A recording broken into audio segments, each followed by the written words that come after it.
Welcome to Primetime Football. You'll get two in this episode, but what a shocking start for our defense that has done well putting pressure on opposing quarterbacks in the first two games. The biggest factor is Jaelan Phillips, and it's the perfect time to get hot, especially when his contract is up after the season. With $32 million of cap space, he'll need to do more convincing for us, and what an opportunity against Josh Allen. The Bills are 0-2, and if we steal a win on the road, it would be a huge advantage to running away with the division. It's easier said than done when you're taking on a powerhouse team like Buffalo, but if the defense plays the way they did against New England, we should give ourselves a fighting chance. And we'll start with Josh Allen. His pass is off the mark, but we're already on the wrong side of things. Jaelan Phillips is down and struggling. We're gonna need other guys to step up, as Allen zips a strike into the chest of Elijah Moore, new acquisition from the Browns a year ago. And now he'll fire and complete it outside, and that's another new target in Joshua Palmer. Bills inside the 5, run with Ray Davis, and he's not going to get much. There's Chop Robinson, who will need to take on more responsibility, but there's nothing he can do about that. Touchdown Buffalo, Joshua Palmer. And that's how fast this team can run. We'll start our own run. Small gain, but another injury. Devon A-Chain is down. We'll see more of Jalen Wright, who was brilliant against the Patriots, as this is tossed to the outside, and Waddle will take it to the 40. Jalen Waddle found the end zone last game. Tagovailoa going his way again. He's got a step. Caught. Touchdown.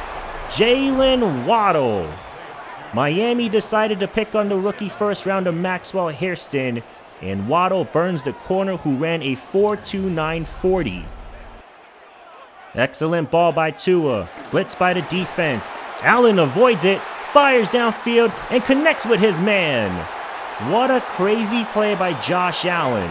Former Bills teammate Terrell Dotson couldn't finish the job, and we left our corner out to dry, and he was never gonna miss that throw.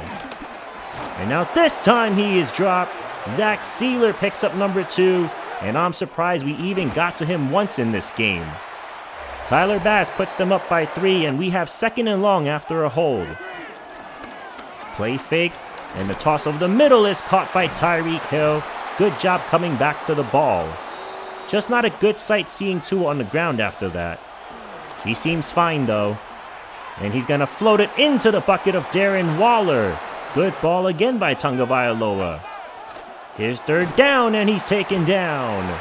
Rookie TJ Sanders with the sack. And it's Liam Eichenberg replacing the injured Aaron Brewer. And that is not a good sign right there. This is a new effect in the game. Sanders with the kick. And there is the first miss of the season. Reminds me of college football. And we'll fast forward to the 3rd quarter. As Allen hits his man, Joshua Palmer pads the stats. He's already got a touchdown earlier. As Cook can't bounce it outside, Chop Robinson with another nice play against the run. No Jaelan Phillips, so we need more from the second-year player. Maybe even bringing down Allen a 2nd time today. But instead, it's a beautiful pass completed to Dawson Knox, and another injury to our defensive line. Zach Sealer will be missed in the interior, and the Bills will attack there, and James Cook knifes his way in for the touchdown. We're going to need to pick up the pace, otherwise this one could get out of hand quickly. As Tua is going to roll and throw on the run, and that's a perfect ball to Tyreek Hill jetting out of bounds. Quiet game for the Cheetah until that moment, as this goes to the tight end Waller, and he's going to get us closer to the marker. And Tua is on the ground again. Jet pass, it's Waddle, and he's caught and lost some yards. We're staying on the field. 4th down, desperation time. Going to the flat, and it's picked off and going the other way. And the rookie gets his revenge as Maxwell Hairston has himself a pick 6. Pressure has been affecting Tua all game, and that speeds up his clock. But if he just waited a tick, Waddle would have been open. But instead, it's the Bills now up 24-7. So let's get back to running the ball. And here's Jalen Wright ripping it across midfield. and he has made the most of his playing time so far this season. As Tua goes with the quick pass, NKI tripped a little bit there, but he gets the job done still. Now play action, and more pressure up the middle, and Tagovailoa is down again. Daquan Jones with the sack, and this interior line has really struggled against the Bills. As Wright has some room to work with, and Jalen Wright nearly gets it all back. But they will play more conservatively here, and this time no issue for Sanders as he makes it a 2-possession game again. But when you face a guy like Josh Allen, he's going to find multiple ways to dice up our defense. And with the state our secondary's in at the moment, there was simply nothing we can do about it. This drive alone is telling why he was deserving of an MVP title last year. And it was so easy for this offense to move the ball downfield, and it'll finish with a touchdown to Khalil Shakir. This game got out of hand quickly, and I'm hoping we can make it a more respectable score. These are also good moments to see who will keep their motor going. As Jalen Wright has some space after the catch, and he's been one of the pleasant surprising pieces in the early parts of the season. As Tua will look to pass, and he'll take the top off the defense, and Tyreek Hill has another. So we do put some more points on the board, but it's a little bit too late. Especially when Allen remains aggressive, and this is unbelievable. Kader Kohou is a free agent after this season, and I'm not sure how we can pay someone who can't even keep up with Elijah Moore.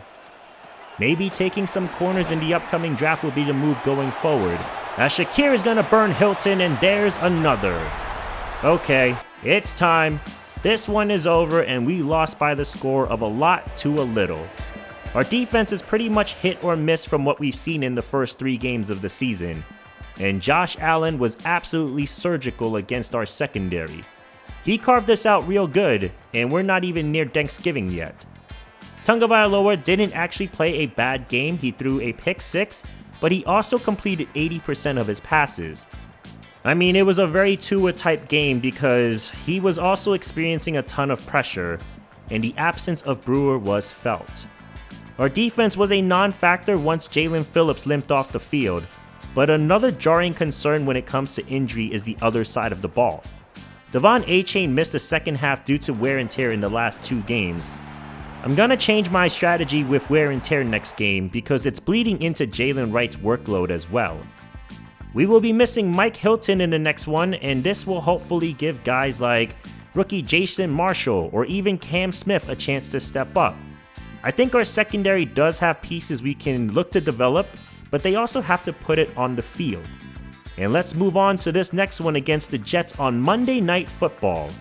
Justin Fields has this group playing at a high level. They have 2 wins on the year, and their most recent win was a 6-3 game over the Bucs. I mean, a win is a win, right? We can't laugh about it too much. I'd be fired up if we hold any team to just 6 points. Also, fun fact, the entire AFC East are a bunch of defensive coaches now. And it's paying off for Coach Silas as Zach Sealer will force the early field goal try. It's Blake Grupe. He misses it, and it's nice to see we're not the only ones. We're gonna rotate our backs more in this one, and here's Ollie Gordon, who will stretch it for a short game. I want to make sure Achane is still fresh in the 4th quarter, as Tua's pass is cut off and intercepted. Quincy Williams comes away with the takeaway, and the last thing we need is seeing Tua make mistakes like this. Good coverage, and Fields holds on to the ball too long. Number 2 for Sealer, and it feels like a bargain with the extension he got this past off season. As Fields is gonna loft it towards the direction of Hall, and Breece Hall comes down with it. That's just a perfect ball by Justin Fields, and the question is if his feet were in, and the answer is yes. We can't allow time for Fields to process, so here's the blitz, and they bring him down again. Tyrell Dotson in there with Willie Gay, and they will call on Blake Grupe again. And this time Grupe will put it through. On the other hand, it's been a rough start to our offense. It's just tough to trust that interior line at the moment and stay relaxed with our reads. And if we stay too long in the pocket, it could cause some mistakes like earlier. Tua's been on the ground a bunch in this episode. as the Jets stay on the ground, and Breece Hall is blazing past the defense inside the 20 and finally dragged by Minkah. With the trade rumors, it's going to be really interesting to see what the Jets do with him, as Fields has all day and he's going to walk in. Touchdown Jets, and it's all of a sudden a 10-0 game. So there goes the dream of holding this offense to just 6 points. But we're going to need to hurry or we'll be shut out. And Tua is going to flex the arm, and Hill has a step. It's caught, and this will be a 77-yard touchdown for Tyreek Hill. Just look at the separation he has against the defensive back. He can go easily from 0 to 60 in a blink of an eye. The Jets were able to pick up a field goal, and we'll jump into the second half with Fields and the offense. Pressure coming in, the ball is picked off. First one of the series, and it's Minkah Fitzpatrick. What was Fields thinking here? We sped up his clock and it just completely sailed on him. And we haven't spoken much about Fitzpatrick, but I love that we can rely on him to do all the dirty work on the field. As Wright nearly crosses the goal line, and Savanaia will be okay, and we'll try to capture the lead. And Tua hits the slant, and it's another touchdown for Tyreek Hill. Now we'll see how the Jets will operate being down for the first time in this game, as Fields will throw a perfect spiral to Allen Lazard, and they are within striking distance again. Ball came out quick that time, but he's going to be taken down again. Hello, Jalen Phillips again. Welcome to the NFL, Armand Membu. He just got a first-hand look at how fast our edge rusher can come off the line, and reminding the crowd whose house it is. Groupie back on the field, and this 46-yarder is good. Fourth quarter time, and A-Chain is on the field. They're going to stretch this to the left side.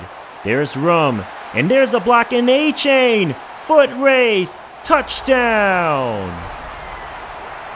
This is why it's critical to have him fresh and ready late in games, because he can be the ultimate finisher with his lightning quick speed. I'm glad we rotated our backs early and often to prevent any wear and tear issues in this one, as the catch is made by Darnell Washington, who's found a way on this team. It's a run, and they are stuffed on third down. That play was disrupted by the rookie Jordan Phillips. And this is a grand moment for the offense in the driver's seat. It's a coach's dream to have the opportunity to trust your offensive line and backs to take you home. And we included everyone on this drive. Jalen Wright gave us some good production, and even Ollie Gordon is in, but it's fourth down. He's still getting his feet wet, as Tua is going to launch it on fourth down, and it's intercepted by Tony Adams. I don't mind this one too much because it was an arm punt, but it's not going to look pretty on the stat line, as the Jets go into 2-minute mode, and this is floated deep and caught by Allen Lazard. If he didn't step out of bounds, we would be looking at our offense back on the field down late in the game. But instead it's Fields with all the time in the pocket, and he's going to decide to run, and Justin Fields is going to help the Jets retake the lead. Late game heroics by another running quarterback, and the crowd in Miami is stunned by what we have just witnessed. Important 2-point try. Run with Hall, and the defense will prevail. Jalen Phillips for now will give us a chance to win. But can Tua be accurate than he has been so far in this game? He's going to try another deep shot to Hill, and he secures it going down near the 20. Dolphins now in control of this game's destiny. Easy play call here, as A-Chain is over 100 on the day. He's a difference maker here in the last few moments, and he set us up to finish this one off. And Jason Sanders will send us home winners. What a game! I can't get over the Tyreek Hill catch. Financially, it's the responsible thing to do to trade him someday. But it's tough when he changed the complexion of today's game and some other ones as well. You guys should let me know what to do with him going forward. Tua added 3 more interceptions in this episode, giving him a total of 5 in just 4 games. One of them was an arm punt, so I didn't mind. but I'm proud of how we rotated our backfield to keep them fresh. And our team gave us a bit of a scare, but hey, they got it done and we are now 2-2 on the season. I do want to talk about draft prospects a little bit, and here's my favorite right tackle, Marquez Sermon. He's 6'8", 340 pounds from Florida, so low moving cost. He's a good athlete revealed with A in lead block. This is my first choice if the draft happened today. Offensive line is a need, that's not a surprise. However, if that is not the option we take, I wouldn't be surprised if we considered a corner, and that would be for Carlos Bingham, who's 6'3" from Washington. He's got good size, elite speed, and a solid man coverage guy.